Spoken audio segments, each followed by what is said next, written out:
오늘은 멍에를 메고 배우라라는 주제로 메시지를 나누려고 해요.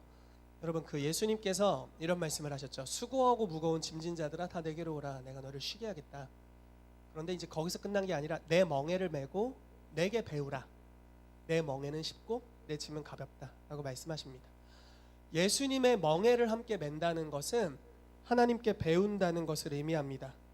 여러분, 이게 안 띄워져가지고 아주 시작해버렸는데 그걸 생각해 볼까요? 예수님이 이 땅에서 오셨을 때 예수님의 조건을 생각해 보십시다. 원래는 예수님은 하나님이시죠. 생명 그 자체이셨어요. 그냥 자기가 생명이세요.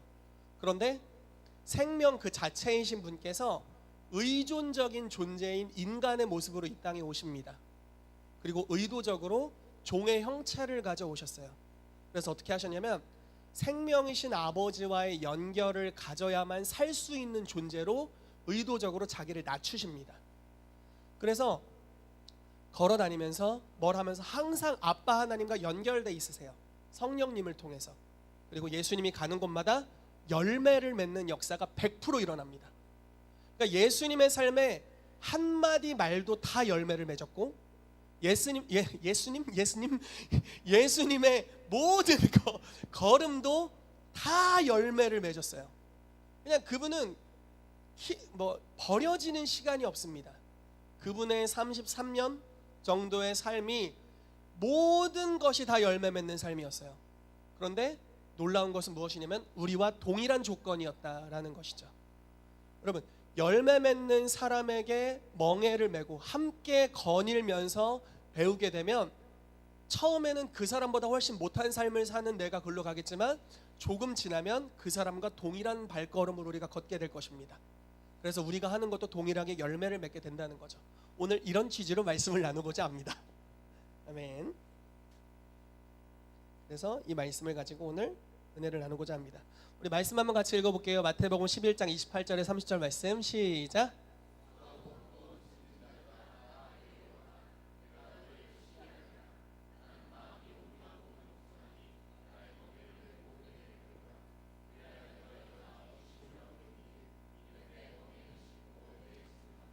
아멘. 아멘. 설명했던 바와 동일합니다.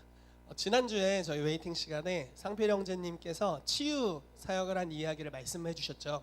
3번 정도 할머니를 위해서 기도해 주셨고 할머니에게 있었던 늑막염의 증상이 완전히 사라졌다.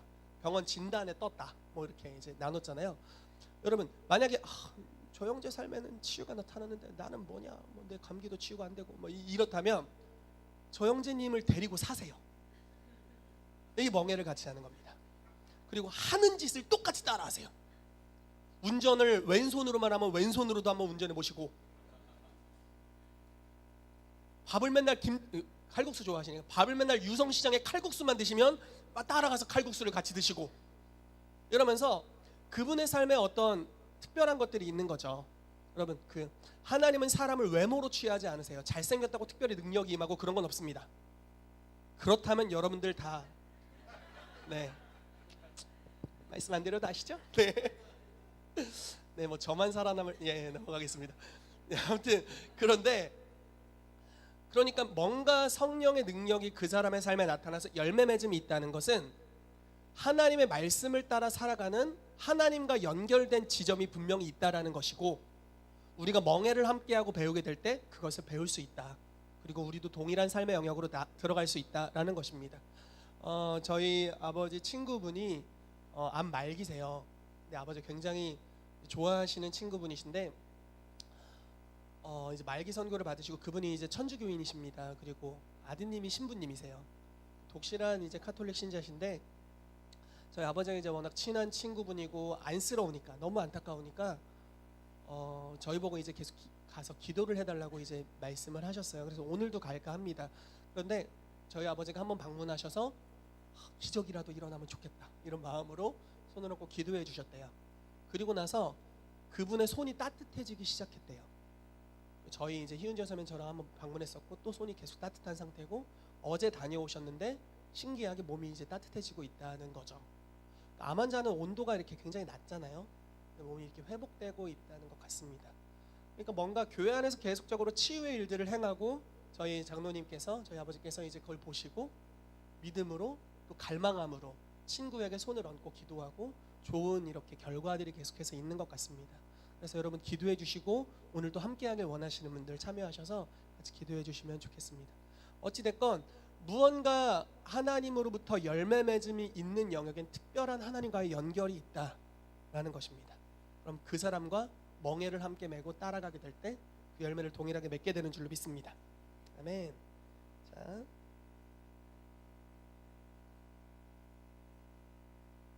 네, 이런 순서로 메시지를 나누도록 하겠습니다. 오늘 가급적이면 말씀을 좀 빨리 마치고 오중사역 소그룹을 위해서 기도하는 시간을 가지면 좋겠습니다. 그런데 설교를 너무 길게 준비했습니다. 수고하고 무거운 짐을 져가지고 제가 길게 준비했습니다. 자, 수고하고 무거운 짐진 여러분 쉬시기를 축복합니다. 여러분, 예수님께서 이 수고하고 무거운 짐진 자들아 다 내게로 오라라고 말씀하셨을 때 이 수고하고 무거운 짐진 모습이 어떤 모습일까요? 어떻게 생각하세요? 으아, 쉬어 뭐 이렇게 하는 모습일까요? 제가 생각하는 이 모습은요, 창세기에 보면 창세기 3장에 아담이 범죄를 하죠. 아담과 하와가 범죄를 하고 특별히 그 노동에 대해서, 원래 노동은 거룩한 것입니다. 노동 자체가 힘든 것은 아니에요. 그런데 무엇이 문제냐면 노동을 하는데 열매가 없게 되는 것이 힘든 것입니다. 그러니까 일을 하는데 일에 대한 생산성이 없게 되는 것, 그것이 굉장히 우리를 힘들게 하는 것인데요. 창세기 3장에 나오는 그 죄로 인한 저주는 그런 부분이라고 보시면 됩니다. 그래서 너희가 수고하고 얼굴에 땀을 흘려야 그 이제 소산을 먹을 것인데 소산만 나는 게 아니라 가시와 엉겅퀴가 날 것이다. 너희 열매 맺는 게 아주 극심하게 힘들 거야 라고 이제 저주가 오게 되는 경우가 있었죠. 여러분, 열매 없는 삶, 그리고 아무리 노력해도 열매 맺지 못하는 삶, 주님을 열심히 쫓는데 뭔가 열매가 없는 삶, 하나님의 말씀을 적용하고 살려고 하지만 주님과의 연결이 느껴지지 않고 또 내 삶에서도 성령의 열매가 맺혀지지 않는 것 같은 삶. 그 당시에 바리새인과 서기관들 말씀을 외우고 있었죠. 어린 시절부터 성경을 암송하고 외우고 있었고 성경 구절을 옷에다 달고 다니고 머리다 이게 꼬아서 다니고 이랬던 사람들입니다. 그런데 그들의 삶에 수고하고 노력하고 하나님 말씀을 연구하려 했지만 전혀 열매가 없었던 삶이 있었던 거죠. 그런 삶을 향해서 예수님이 말씀하시는 거예요. 수고하고 무거운 짐진 자들아 다 내게로 오라. 내가 너희를 쉬게 하리라. 네가 지고 있는 짐들을 다 벗어 던져라. 네가 어떤 멍에를 메고 있는지 그 멍에들을 다 내려놔라. 그리고 이제 열매 맺는 내가 너희와 함께 해주겠다. 열매 맺는 나의 삶에 니네가 멍에를 메고 따라와라. 근데 이 멍에는 율법 교사들이 이렇게 하세요 저렇게 하세요 라고 이야기하는 것만큼 무겁지 않다. 내 멍에는 무지하게 쉽다. 그래서 내가 하라는 대로 또는 내 삶이 가는 대로, 예수님 말씀하시는 거예요. 지금 저를 얘기하는 게 아니라 저대로 하면 큰일 납니다. 예수님이 하는 대로 그대로 따라가라. 근데 그거는 굉장히 쉬울 거야. 그리고 열매도 무지하게 잘 맺을 거야. 왜냐면 내가 열매를 잘 맺거든. 이러면서 예수님 말씀하시는 거예요. 열매를 잘 맺게 될 것이다. 그리고 이건 굉장히 쉬운 삶이야. 하나님은 지금 예수님을 보내시면서 너희 예수를 본받아라 이렇게 말씀하시죠. 그런데 그것은 고차원적인 삶이에요. 인간의 노력으로 이룰 수 없는 고차원적인 삶이죠. 그런데 또 반면에 예수님과 멍에를 함께 매면 굉장히 쉽다고 말씀하시는 거예요. 여러분, 성령의 열매를 맺는 것이 쉽습니까? 어렵습니까? 어떻게 생각하세요? 성령의 열매를 맺는 게 쉬워요? 어려워요? 어려운 사람한테 무지 어렵고 쉬운 사람한테 무지 쉽습니다. 이게 정답이에요. 어려운 사람한테 무지하게 어려워요. 쉬운 사람한테는 그냥 열매를 맺으려고 노력할 필요 없이 열매가 맺고 있어요. 왜 그러냐면 이것은 노력으로 얻어낼 수 있는 영역이 아닌 거예요. 누구와 멍에를 맺느냐에 따라서 맺어지는 열매입니다. 자, 누구와 접붙임 바 되었느냐에 따라서 맺어지는 자연스러운 열매예요. 자, 가지가 어느 날 힘을 주기 시작합니다. 운동을 해요. 그러면서 내가 포도나무 열매를 맺으리라 막 헬스를 하고 트레이닝을 하고 막 가지가 막 점점 두꺼워져. 두꺼워져. 그러다 포도나무 빡 나오고 이런 게 아니잖아요. 그냥 포도나무에 접붙여져 있으면 열매가 그냥 싹 나오는 거예요. 너무 자연스러운 거죠. 억지로 막 힘을 줘서 핏줄 터지고 이럴 필요가 없어요. 그냥 연결되어 있으면 자연스럽게 열매 맺는 것이죠. 예수님은 인간의 노력으로는 결코 맺을 수 없지만 예수님과 동행할 때 거저 열매 맺게 되는 삶에 대해서 지금 말씀하십니다. 율법이 선포된 지 1000년이 넘었어요. 그리고 모든 이스라엘 백성이 율법의 무거운 짐에다 눌려 있습니다. 하나님의 말씀을 따라 살아가려고 하지만 율법의 본질이 아닌 율법을 따라 파생된 여러 가지 종교적인 예식들로 가득 차 있는 삶에서 사람들이 막 요구당하고 있어요. 안식일에 아무것도 하지 마, 과자도 먹지 마, 막 이런 거 요구당하고 있어요. 굉장히 괴롭잖아요. 안식일에 과자를 먹지 않는다는 거. 네, 제가 괴롭습니다. 죄송합니다. 네. 그런 것들이 요구되고 있어요. 그런데 그 생명 없는 여러 가지 예식이 아닌 너희들 그런 것들을 다 내려놔. 그건 무거운 짐이야. 그냥 내가 말씀을 살아내는 존재이니 내가 하나님과 어떻게 관계 맺는지를 네가 보고 함께 나의 멍에를 메고 나와 같이 걸어가자. 그럼 너의 삶에 열매를 맺게 될 것이다 라고 말씀하시는 말씀인 줄로 믿습니다. 아멘. 자, 그래서 이 수고하고 무거운 짐진 것에 대한 삶은 열매 없음에 대해 이야기하는 것이라고 믿어요. 에베소 5장 11절 말씀에 같이 읽어볼게요. 시작. 아멘. 자, 열매 없는 어둠의 일이 있다라는 거죠. 디도서 3장 14절 이렇게 말씀합니다. 또 우리 사람들도 열매 없는 자가 되지 않게 하기 위하여 필요한 것을 준비하는 좋은 일에 힘쓰기를 배우게 하라. 자, 열매 없는 자들이 있다라는 거예요. 우리의 삶에 열매 없는 경우들이 굉장히 많다라는 겁니다. 자, 예레미야 2장 13절 말씀에 이런 말씀이 있어요. 내 백성이 두 가지 악을 행했는데 하나는 생수의 근원이 나를 버린 것과 또 하나는 스스로 노력하며 웅덩이를 판 것이다. 근데 스스로 아무리 노력해도 그 웅덩이에 물이 안 쌓여. 왜냐하면 터진 웅덩이니까. 그러니까 하나님 외에 열매 맺는 다른 방식을 추구한다면 열매가 없다라는 거예요. 이렇게 분별하면 됩니다. 내 삶에 분명히 성경에 기록되어 있는 대로 사는 것 같은데 열매가 없다면 그건 뭔가 잘못되고 있는 거예요. 너무 극단적인가요? 여러분, 제가 오늘 이제 마태복음 13장 말씀을 묵상하면서 이런 생각이 들었어요. 아, 내 삶에도 밀이 있고 가라지가 있구나. 그래서 제 삶의 밀, 좋은 밭에 심겨진 밀, 하나님의 말씀의 영역은 좋은 열매를 맺고 있는 것들이 있습니다. 아멘. 좋은 열매를 맺고 있는 영역이 있다고 믿어요. 그런데 제 삶에 여전히 나쁜 열매를 산출하는 영역이 있어요. 근데 이것들이 뿌리 뽑혀야 되는 거죠. 이 나쁜 열매를 맺는 영역을 뿌리 뽑기 위해서는 이게 잘못됐다라는 걸 인정하는 것으로부터 시작하는 거예요. 막 노력했는데 안 고쳐져. 그리스도인이 의지를 발휘했는데 안 되는 영역에는 문제가 있는 겁니다.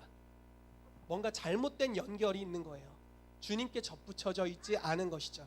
그러면 그 영역으로부터 잘라내고 새롭게 배우는 영역이 필요합니다.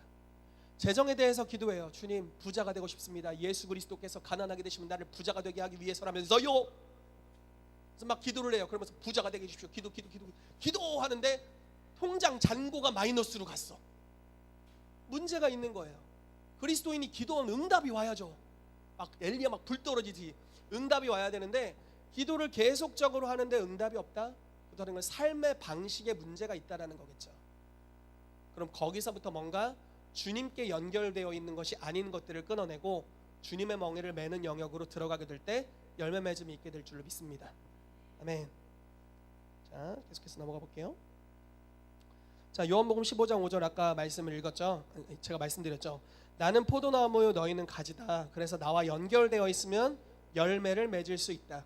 그러나 연결되지 않았다면 너희는 아무것도 할 수 없을 것이다 라고 예수님께서 말씀하셨습니다. 여러분, 주님께 연결되어 있으시기를 축복합니다. 아멘. 자, 주님의 멍에를 맨다는 것에 대해서 좀 보도록 하겠습니다. 이 말씀은 맞죠? 자, 멍에를 맨다는 게 뭘까? 짜자잔, 짠, 짠. 자, 이게 멍에를 매는 겁니다. 잘 보이세요? 자, 이 멍에예요. 이게 나무떼기 목에다 걸었죠. 자, 이 소는 밭을 잘 가는 소. 죄송합니다, 이소 씨. 이소는 망나니소. 그럼 어떻게 하냐면 이제 소 하나로 밭을 갈던 농부가 망나니소를 교육하고 싶어 합니다. 그럼 망나니소를 농부가 데리고 망나니소와 농부가 같이 이렇게 하면 이 농부 죽을 수도 있어요. 이 망나니라 지멋대로 다니니까. 그럼 어떻게 하냐면 잘 직선으로 잘 가고 말을 잘 듣는 소의 멍에를 이 소에게 씌웁니다. 그럼 움직일 수가 없어요. 얘가 끌고 가면 자기도 끌려가야 돼. 질질질질. 그러면서 길들여지는 거죠. 이 소가 하는 생산성이 처음에는 떨어질 수가 있어요. 이렇게 하면. 왜냐면 얘는 딴 데로 가려고 하니까. 그러나 계속 매여 있어서 같이 밭을 갈다 보면 어느새 이 소도 이 소의 효율성을 배우게 됩니다. 그럼 동일한 생산성을 내게 되는 것이죠. 여러분 뭐 아시는 분 아시겠지만 저희가 대추밭이 있습니다. 저희 아버지 대추밭이 있는데 저희 아버지는 굉장히 배운 대로 하려고 하는 스타일이세요. 원래 농부 출신이 아니신데 뭔가 이렇게 저쪽 지방의 이 왕대추를 재배하는 농부들로부터 배우는 대로 하려고 하십니다. 반면 죄송합니다. 저희 어머니를 비롯하여 저와 저희 형제와 모르겠어요. 저희 사모님은 괜찮은 것 같은데 저희 형제는 그 농사를 지러 가서 최대한 빨리 이 일이 끝났으면 좋겠어요. 그래서 눈에 보이기식 성과만 내고 얼른 집으로 도망가고 싶어요. 농사는 제 체질이 아니거든요. 그러니까 저희 아버지는 이렇게 해서 이렇게 하는 거야 라고 알려주셨는데 저희는 최대한 간편하게 눈에 보이는 것만 하도록 노력을 합니다. 그럼 어떤 일이 벌어질까요? 나중에 아버지한테 혼나고 뒷수습을 아버지께서 하십니다. 그러면 일이 몇 배로 늘어나게 되는 거죠. 참 안타깝습니다. 어떡해요. 그래도 아버지신데 사랑해 주셔야죠 뭐. 아무튼 그런 반일입니다. 그래서 멍에를 메고 배운다는 게 굉장히 중요하죠. 여러분 만약에 드럼을 가르친다고 생각해 볼까요? 그러면은 너의 창의성이 중요해. 네 멋대로 한번 쳐봐. 뭐 하루 이틀 좋습니다. 그러나 1년 동안 네 멋대로 쳐봐. 전혀 늘지가 않죠. 소음, 신고 들어와요. 신고. 그러나 잘 배우게 하려면 어떻게 해야 됩니까? 자기를 가르치는 선생님의 멍에를 매게 해야 돼요. 그래서 타이어를 때려. 타이어를 박자마다 메트로놈을 쳐놓고 탁탁 이렇게 치는 연습부터 해서 시키는 것을 수행하는 것. 그래서 몸에 배게 해야죠. 그러면 나중에 그 스승의 멍에를 맺기 때문에 스승의 분량으로 자라나게 되는 줄로 믿습니다. 여러분 제가 굉장히 존경하는 비레몬 감독님이라는 목사님이 계세요. 비레몬 목사님이 계신데 그분 책에 이런 이야기가 있습니다. 목화밭 이야기가 있어요. 이분이 이제 농사를 지었던 분이세요. 목화밭에서 재배를 했대요. 그래서 자기가 컨디션 좋을 때 제일 많이 딸 때 400파운드를 하루에 땄대요. 400파운드를 따져보니까 400파운드면 180kg입니다. 그 많이 따는 거잖아요. 저는 한 20kg 딸 것 같은데 하루 종일 400파운드를 땄답니다. 그런데 어느 날 자기 교회에 형제를 만났는데 그 형제가 나는 1200파운드를 하루에 딸 수 있어 이렇게 얘기했대요. 근데 그 비레몬 감독님이 이제 젊었을 때 자기의 삶에 400파운드 이상 딴 사람을 여태 본 일이 없는 거예요. 뻥인가 하다가 농사를 재배를 하러 같이 가자고 이 형제가 이야기해서 같이 갔답니다. 그래서 같이 따기 시작했대요. 새벽에 이제 해가 이제 뜨기 시작하려고 출발해서 같이 시작했답니다. 자기는 밭 한 고랑을 땄대요. 근데 그 사람은 더 큰 자루를 가지고 와서 두 고랑을 척척척척 이렇게 따기 시작하더래요. 그래서 같이 이 사람이 따는 걸 보니까 이렇게 하면 훨씬 더 효율적이구나 라는 걸 옆에서 지켜보면서 같이 따는 거예요. 첫날 월요일날 같이 땄습니다. 자기는 400파운드를 조금 넘겼답니다. 그리고 화요일날 또 나갔어요. 새벽에 또 밤늦게까지 일했습니다. 다음 날이 됐는데 또 500파운드를 땄어요. 그 친구는 맨날 1200파운드. 세 번째 날이 됐더니 600파운드, 네 번째 700, 다섯 번째 818파운드를 땄대요. 그냥 잘하는 사람을 따라하는 것만으로 효율성이 완전히 달라지게 되는 거예요. 진짜 막 따는 고수가 되는 겁니다. 물론 이제 계속 했다면 이제 1200파운드까지 땄을지 모르겠지만 아무튼 스토리는 여기까지입니다. 여러분, 열매 맺는 사람들의 삶으로 들어가서 그들의 멍에를 매십시오. 그러면 여러분들의 삶에도 열매 맺는 역사가 있게 될 줄로 믿습니다. 아멘. 자, 나를 본받으라. 이게 누구 말인가요, 이게? 네, 바울입니다. 바울이 참 대단한 사람이에요. 이런 뻔뻔한 이야기를 할 수 있는 사람이 지구상에 몇이나 존재할까 싶습니다. 자, 고린도전서 11장 1절 말씀 읽어볼게요. 시작.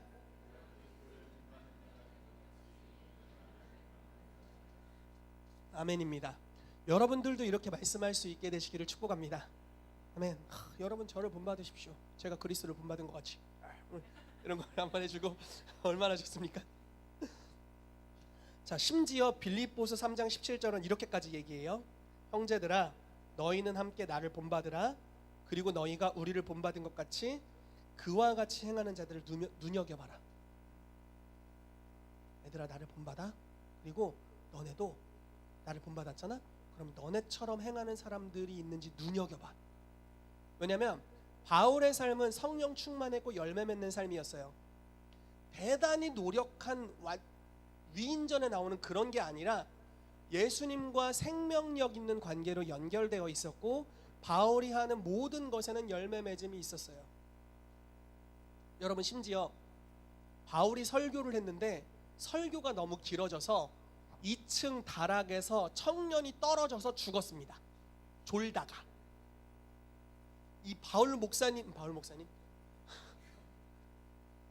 설교가 길어지고 이 피곤한 청년이 졸다가 떨어져 죽었어요. 그러니까 이 설교 역사에 있어 얼마나 큰 실패입니까? 만약에 제가 여기서 설교하고 있는데 갑자기 여러분들 중에 한 분이 졸다가 머리를 박아가지고 뇌진탕이라도 걸리고 그러면 얼마나 제가 마음이 아프겠어요. 근데 거기서 끝난 게 아니라 죽었구나, 안타깝다, 그러니까 졸지 말지어다, 이렇게 하고 막 율법적인 설교로 간 게 아니라 그 사람을 위해서 바로 기도합니다. 그리고 그냥 살아나요. 그냥 뭘 하든 생명이에요. 삶이 주님과 연결되어 있고 무엇을 하든지 생명. 심지어 베드로의 삶이 얼마나 주님과 연결되어 있었는지 그냥 걸으면 치유됐대요. 아픈 사람들 뉘어놓고 걸으면 치유됐답니다. 예수님의 삶이 얼마나 하나님 아빠와 연결되어 있었는지 옷자락만 만져도 치유됐대요. 그러니까 어떻게 해야 돼요? 멍에를 메고 배우라고 말씀하시는 거죠. 예수님께서 나의 삶은 아빠와 연결되어 있고 완벽하게 열매 맺고 있단다. 그래서 내 삶은 곧 생명이야. 내 삶의 모든 방식은 버릴 것이 없어.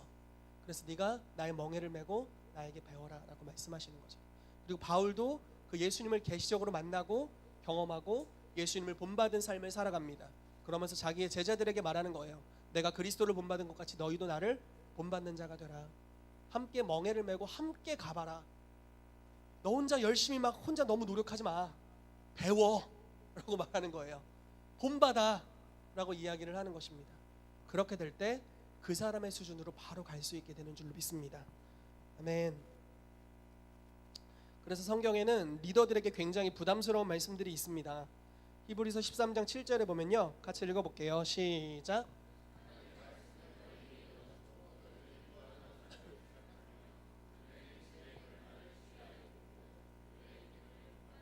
자, 행실의 결말을 주의하여 보랍니다. 어떤 리더를 여러분들이 따르고 있다면, 또는 누군가에게 선생님에게 배우고 있다면 그 사람의 삶의 열매를 반드시 보고 배우십시오. 여러분들이 누군가에게 예언의 말씀을 듣는다면, 누군가 여러분들에게 예언을 해준다면 그 사람의 삶의 열매가 있는지를 파악하세요. 그냥 쪽집게라고 듣지 마세요. 정확성보다 더 중요한 것은 열매 맺고 있는지입니다. 그 사람의 삶에 부부관계에 평안함이 있어요. 가족관계가 너무 평안하고 사랑이 넘쳐요. 그 사람이 부부관계에 대해 회복을 예언한다면 그건 당연한 거 아닌가요? 열매 맺겠죠. 자기 삶 막 부부관계 다 깨어져 있어, 막 정신없어, 막 우리 집도. 회복을 예언하면 그게 쉽지 않죠. 물론 하나님은 그걸 초월하셔서 일하실 수 있는 분이지만, 여러분 보세요. 성경은 반드시 있는 것을 줄 수 있습니다. 베드로가 말하기를 나에게 있는 곳으로 너에게 주노니 나사렛 예수 그리스도의 이름으로 일어나 걸으라 라고 말했죠. 여러분들 안에 예수님 계시죠? 아멘. 다 여러분들이 예수님을 소유하고 계세요. 그런데 베드로는 그 소유한 예수님과 생명력 있는 관계를 맺고 있었어요. 치유하시는 예수님이라는 것을 완전히 신뢰하고 있었어요. 그렇기 때문에 그 치유하시는 예수님과 연결된 베드로, 뭐 다른 부분엔 연결이 또 없었을 수 있겠죠. 그러나 치유하시는 예수님과 연결되어 있는 베드로는 자기에게 있는 것을 줄 수 있었어요. 여러분들 안에도 예수님이 계세요. 누군가로부터 예수님을 더 받으실 필요가 없어요. 예수님이 다 있으세요. 근데 그 예수님과 관계 맺는 방식이 새로워져야 되는 거예요. 열매 맺지 못하는 어떤 영역들이 있다면 그 부분에 예수님과 관계 맺는 방식이 새로워지게 되시기를 주 예수 이름으로 축복합니다. 그렇게 될 때 우리가 생명과 연결되는, 생명이신 예수님과 연결되는 역사가 있게 될 줄로 믿습니다. 그래서 지금 이 말씀이 어떻게 중요하냐면 여러분들을 가르치는 사람들의 열매를 주의 깊게 살펴보십시오. 저희가 이제 교회에 여러 강사님들을 초대하기도 하잖아요. 그럼 그분들의 삶의 열매를 보세요. 문제가 있다면 물론 문제가 있어도 배울 수 있는 게 있겠지만 열매 맺는 사람이라면 여러분들에게 좋은 게 흘러갈 겁니다. 동일한 열매를 맺기를 원한다면 그분과 같이 사세요. 에미코 선교사님이 오셨었죠. 굉장히 초자연적인 역사가 많이 일어나죠. 그분과 같은 초자연적인 역사 안으로 들어가길 원한다면 그분과 같이 사세요. 매일 성찬하시고 주님께 귀 기울이시고 주님께 항상 집중돼 있으시고 성령께서 감동 주신 막 실험 정신이 있잖아요. 이분은 그래서 막 저지르잖아요. 문자로 치유 사역을 하지 않나, 막 사진을 자기 얼굴을 찍어갖고 막 치유 사역을 하지 않나, 별 이상한 실험을 하시잖아요. 막 쌀 가지고 실험하고 막 이러잖아요. 그런 삶을 여러분들도 사세요. 그게 멍에를 매는 것이고 그럼 동일한 열매가 일어나게 될 줄로 믿습니다. 아멘. 우리 예지자매님 본받고 싶으시면 저 머리를 따라하세요. 우선 그것부터 하셔야 돼요. 네, 미용실로 가세요. 부천에 있대요. 그부터 가세요. 그래서 머리 하시고 어떻게 사는 거니 이렇게 이야기하시고, 저분의 삶에 가족들을 다 치유로 구원한 역사가 있었잖아요. 이런 거 본받기를 원하시면 어떻게 그런 능력이 나타나는지를 연구하십시오. 취재. 그래서 같이 사시고 같이 밥도 드시고 어떻게 사는지를 보시고요. 예언을 잘하길 원하시는 분은 우리 전수아자매님 이 마이크 대고 소리 지르기만 하는 게 아니라 거기로만 볼 게 아니라 이 뒤에서 어떻게 사는지를 봐야 돼요. 네, 저런 모습 따라 하셔야 돼요. 고개를 땅으로 받고 주님을 묵상하는 듯한 저런 모습.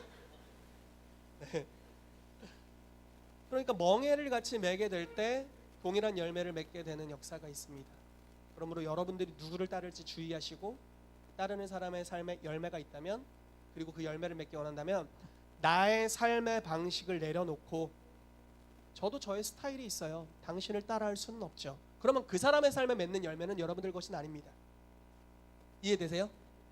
예수님처럼 열매 맺는 삶을 살기 원한다면 여러분들의 삶의 방식을 완전히 내려놔야 돼요. 핑계 이런 거 다 집어치워야 돼요. 디모데후서 말씀에 바울이 디모데를 향해 이렇게 말씀합니다. 좋은 군사, 좋은 병사는 자기 생활에 얽매이는 자가 없다. 주님, 저는 이런 상황인데요. 됐고 됐고 자기 생활에 얽매이지 않는다. 이런 사정인데 됐고 나를 따르라. 예수님이 얼마나 단호한지 아시죠? 단호한 부분에 있어서는. 심지어 아버지 장사 좀 지내고 가겠습니다 그랬더니 됐고 나를 따르라. 일을 잃어버리셨어. 너무 극단적이셨어요. 왜냐하면 예수님 같은 삶의 방식을 정말 원한다면 그분의 멍에를 메고 그분을 쫓으라는 거예요.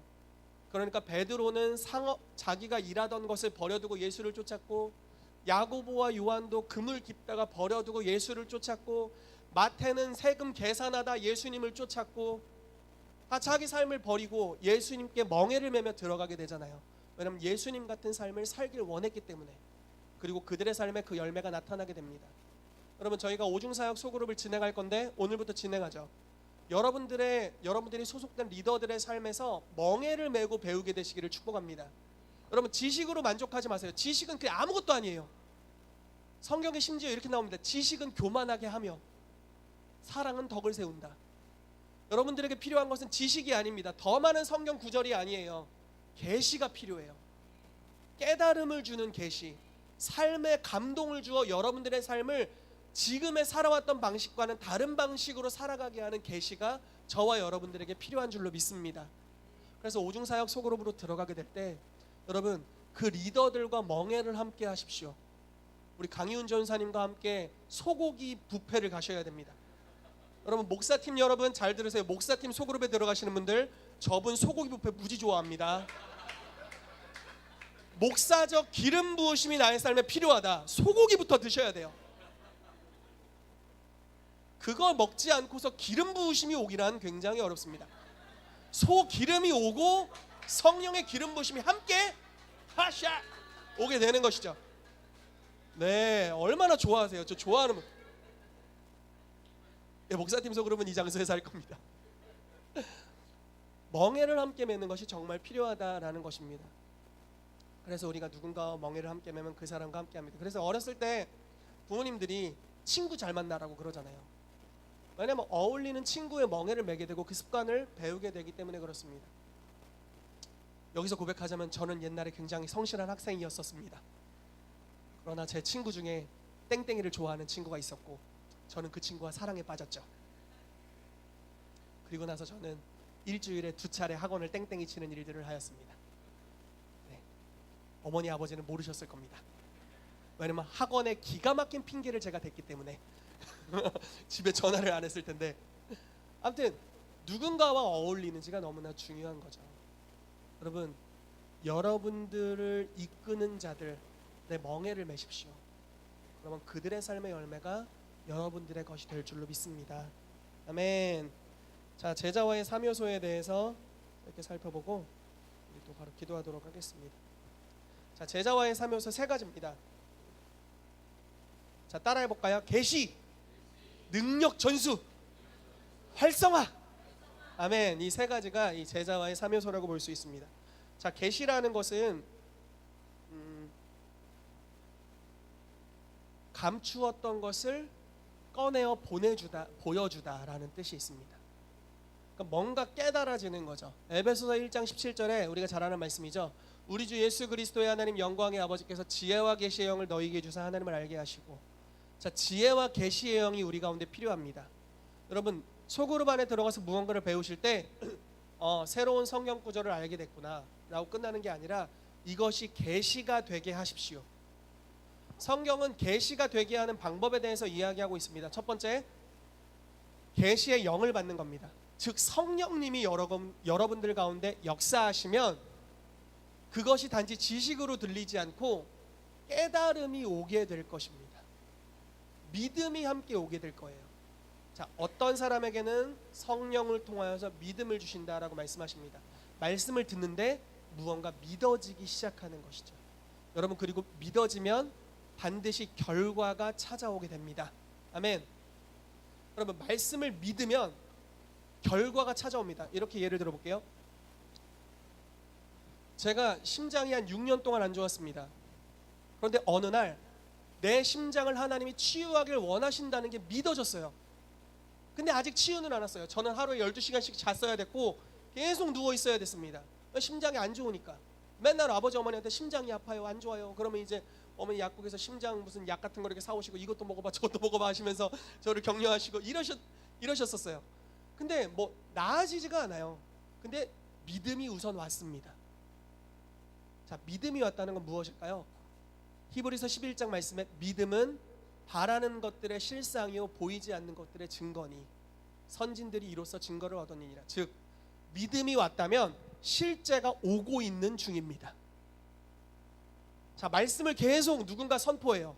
그런데 말씀이 어느 순간 지식이 아니라 믿어졌어. 막 깨달음이 오고 믿어졌어. 우와, 믿어져. 내가 치유되겠구나. 하나님 날 고치길 원하시는구나. 믿어지면 실제 치유가 오는 중입니다. 곧 치유랑 만나게 될 거예요. 아멘. 하나님께서 우리 가정을 구원하길 원하신다는 게 처음엔 지식일 수 있어요. 주 예수를 믿으라 그리하면 너와 내 집이 구원을 얻으리라. 구원을 받으리라. 이런 사도행전 16장 말씀이 있죠. 어떤 사람에게는 이게 지식이에요. 아, 주 예수를 믿으면 가족들이 구원될 수 있구나.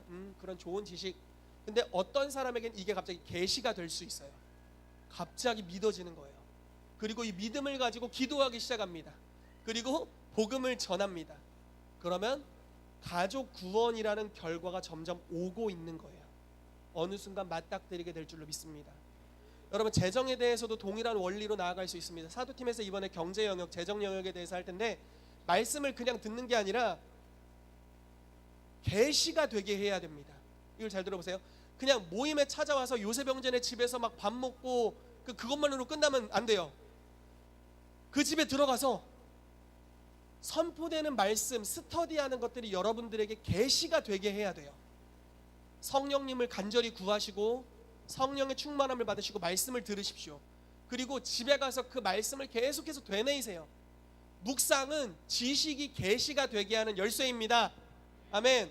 그래서 들은 말씀을 계속해서 되뇌이는 거예요. 그럼 어느 순간 믿음은 들음에서 나고 들음은 그리스도의 말씀으로 말미암는다는 로마서 10장 말씀이 있죠. 그래서 계속해서 말씀을 들으면 어느 순간 그게 지식이었다가 계시가 돼버려요. 그럼 믿어진단 말이죠. 그러면 재정이 옵니다. 아멘. 이런 식으로 성경의 모든 예수님께서 십자가에서 대가 지불하신 것, 그래서 고린도후서 말씀에 하나님의 모든 약속은 그리스도 예수 안에서 예가 되고 아멘이 된다 하였던 말씀과 같이 여러분들을 향해서 하나님이 주신 모든 선한 역사들이 이제 말씀을 적용하고 믿어지게 될 때 다 여러분들의 것이 될 줄로 믿습니다. 아멘. 다니엘 축복합니다. 할렐루야. 우리 다니엘 건강해서 소리도 지르고 있습니다. 자, 누가복음 24장 32절 말씀에 예수님께서 말씀을 풀어주셨는데 지식 전달이 아니었어요. 계시를 전달했어요. 그러니까 마음이 뜨거워졌다라고 이야기를 하고 있죠. 자, 좋은 선생님들 잘 들어보세요. 좋은 선생은 지식이 아니라 깨달음을 전수합니다. 깨달음이 임하게 되기를 축복합니다. 아멘. 그래서 첫 번째 요소가 계시입니다. 두 번째는 능력의 전수입니다. 로마서 1장 11절 말씀에 같이 읽어볼게요. 시작.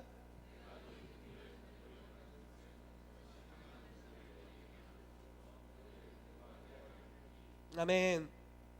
자, 바울은 신령한 은사를 나누어 주길 원했습니다.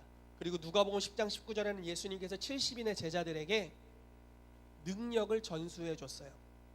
나오죠? 뱀과 전갈을 밟으며 원수의 모든 능력을 제어할 권능을 주었다.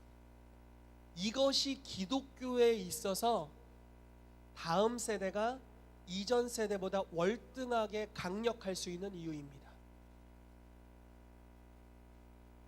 자, 어떤 치유사역자는 30년 산에서 뿌리를 뽑았어. 나무 뿌리를. 그래서 치유의 능력을 얻었어요. 근데 그의 제자는 멍에를 함께하고 1, 2년 함께 했습니다. 그리고 그 치유사역자에게 있었던 모든 것이 고스란히 그 사람에게 옵니다. 그리고 더 오래 사니까 더 개발해서 갑니다. 이게 바로 임파테이션, 능력이 전수되는 원리죠. 자, 예수님께서는 자기의 권능을 자기 제자들에게 나눠주기를 아까워하지 않으셨습니다. 더 재미난 것은요, 예수님께서 혼자 치유사역을 하시고 하나님 나라의 복음을 증거할 때는 그냥 소문이 동네 단위로 퍼졌어요. 니네 치유받는 거 얘기하지 마. 그런데 막 자기들끼리 소문내고 저 동네에서 몰려오고 그 동네에서 몰려오고 뭐 이런 정도였습니다. 그런데 예수님께서 이제 자기가 친히 가려고 했던 동네에 제자들을 둘씩 파송합니다. 소문이 전국 단위로 이제부터 퍼집니다. 헤롯 왕이 들어요. 왕가에까지 소문이 들렸고 예수의 영향력이 훨씬 더 강력해졌습니다. 여러분, 능력은 아끼는 것이 아니라 전수해 주는 것이죠. 그럴 때 훨씬 더 강력한 것들이 풀어져 나오기 시작합니다. 여러분, 그래서 우리가 소그룹에 들어가게 될 때 여러분들 능력이 여러분들에게도 풀어지게 될 줄로 믿습니다. 그들이 받는 계시적인 생각, 돌파들 여러분들의 것이 될 줄로 믿습니다. 그래서 하나님께서 주시는 능력을 여러분들도 받게 되시기를 축복합니다. 아멘. 신명기 34장 9절 말씀에 모세가 눈의 아들 여호수아에게 안수하였으므로 그에게 지혜의 영이 충만하니 이스라엘 자손이 여호와께서 모세에게 명령하신 대로 여호수아의 말에 순종하였더라라고 말씀합니다. 그래서 임파테이션, 여기도 능력의 전수가 일어나게 된 것이죠. 마지막으로 활성화입니다. 디모데후서 1장 6절에서 8절인데 이게 활성화의 중요한 구절인데요.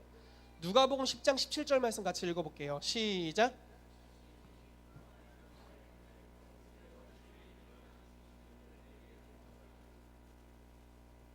자, 활성화라는 것은 무엇일까요? 우리 안에 이미 있었던 은사들이 있어요. 그것을 깨워주는 겁니다. 그리고 드러내주는 거예요. 여러분, 활성화를 잘하려면 어떻게 해야 된다고 생각하세요? 만약에 예언을 예로 들어볼게요. 여러분, 예언 잘하고 싶으시죠? 네, 아닌 걸로 알겠습니다. 잘하길 원하시죠? 자, 하나님의 음성을 누구나 잘 듣고 싶죠. 그럼 어떻게 해야 되나요? 하나님 음성을 들을 수 있다라는 성경 구절들을 계시로 믿어야겠죠. 그리고 예언을 잘하는 사람과 함께 하십시오. 그러면 예언이 절로 잘 돼요. 임파테이션이 되거든요. 즉 능력이 전이 됩니다. 그리고 거기서 끝나는 게 아니라 무엇을 해야 되냐면 예언을 당신도 하십시오. 자, 70인의 제자들이 예수님으로부터 능력의 전수, 즉 임파테이션을 받았습니다. 그래서 그 능력이 제자들에게 왔어요. 그리고 나서 거기서 끝난 것이 아닙니다. 제자들이 예수님이 했던 일을 똑같이 따라합니다. 동네를 다녔고 하나님의 나라를 선포했고 복음을 증거했고 병든 자를 고쳤고 죽은 자를 살렸습니다. 그랬더니 동일한 역사가 풀어집니다. 즉 나의 삶에 임했던 주의 능력이 활성화돼서 내 것이 되었다라는 겁니다. 여러분, 사도팀에 이번에 들어가시는 분들 경제에 대해서 배울 때 그걸로 끝나지 마십시오. 경제에 대해서 배우시고 들은 말씀을 믿음으로 적용하세요. 그것이 여러분들의 헌금 생활이 될 수도 있고 그것이 여러분들의 경제 활동이 될 수도 있습니다. 돈을 벌 수 있는 어떠한 것도 하지 않고서 돈이 굴러 들어올 거라고 착각하시면 안 됩니다. 무언가를 믿음으로 해야죠. 하나님을 믿는 믿음으로 저지르고 그것에 대한 결과를 받는 것입니다. 선지자팀 소그룹에 들어가길 원하시는 분들은 예언을 들을 뿐만 아니라 배울 뿐만 아니라 예언을 하셔야 됩니다. 복음전도팀에서 탁구를 치기를 원하시는 분들 탁구를 치셔야 됩니다. 그리고 복음을 전하셔야 돼요. 목사팀에서 잘 들어보세요. 목사팀 제일 많더라고. 10명. 목사팀 파이어. 자, 치유받기를 원하시는 분들이 들어가 있을 거라고 믿어요. 그리고 뭐 여러 가지 이유가 있겠죠. 여러분, 진정으로 치유받기를 원한다면 그 말씀을 여러분들의 삶에 정말로 적용하십시오. 그리고 그 말씀이 100%라고 신뢰하고 받아들이세요. 여러분들의 마음이 치유되기 시작할 것입니다. 여기서 그치지 마시고 여러분들이 치유된 만큼 다른 사람들을 도우십시오. 그러면 그것이 여러분들의 삶에 더욱더 활성화될 줄로 믿습니다. 아멘. 교사팀도 동일하죠. 말씀을 배웠다면 그 말씀을 동일하게 다른 분들에게 가르치세요.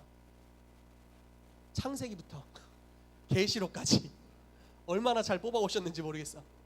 여러분들 근데 그거 아나요? 제가 이제 구속사를 부탁드렸는데 이게 선지자팀과도 굉장히 연관이 있겠더라고요.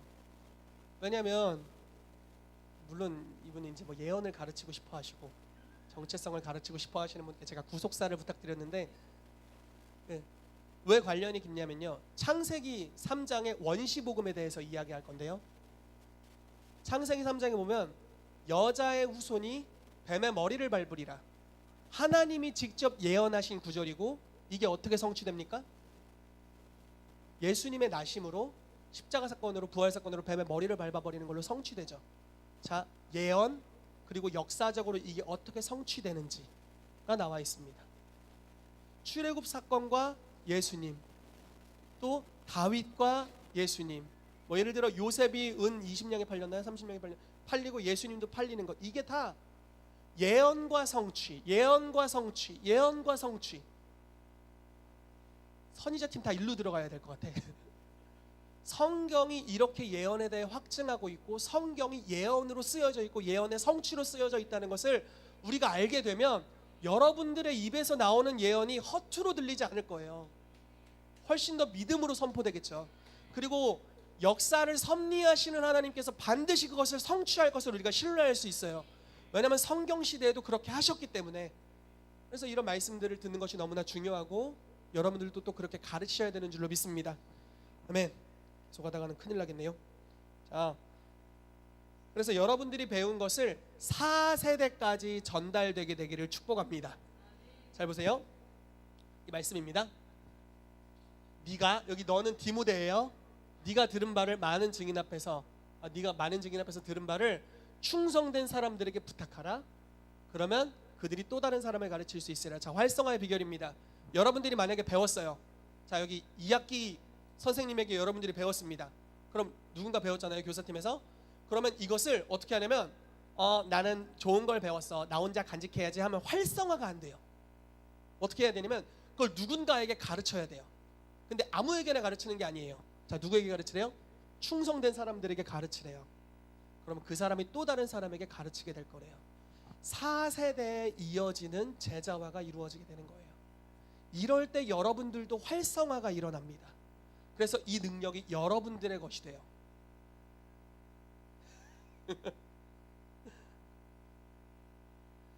여러분들이 이번에 배운 것들을 여러분들 혼자 가지는 것으로 만족하지 않게 되시기를 축복하고요. 다른 이들에게 가르쳐 주십시오. 자, 잘 들어보세요. 이래야 너가 키가 컸지? 그럼 너는 다른 사람 키를 크게 할 수 있어.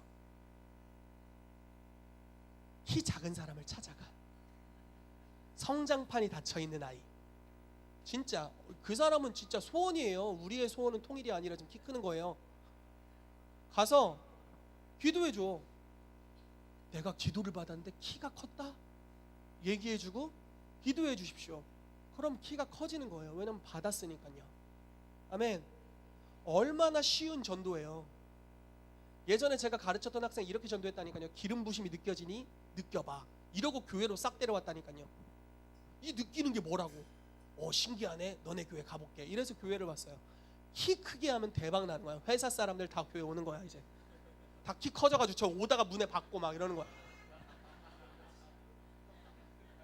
그러니까 여러분, 여러분들에게 경험된 예수님을 전하시고 그것을 다른 이들에게도 나타내 주십시오.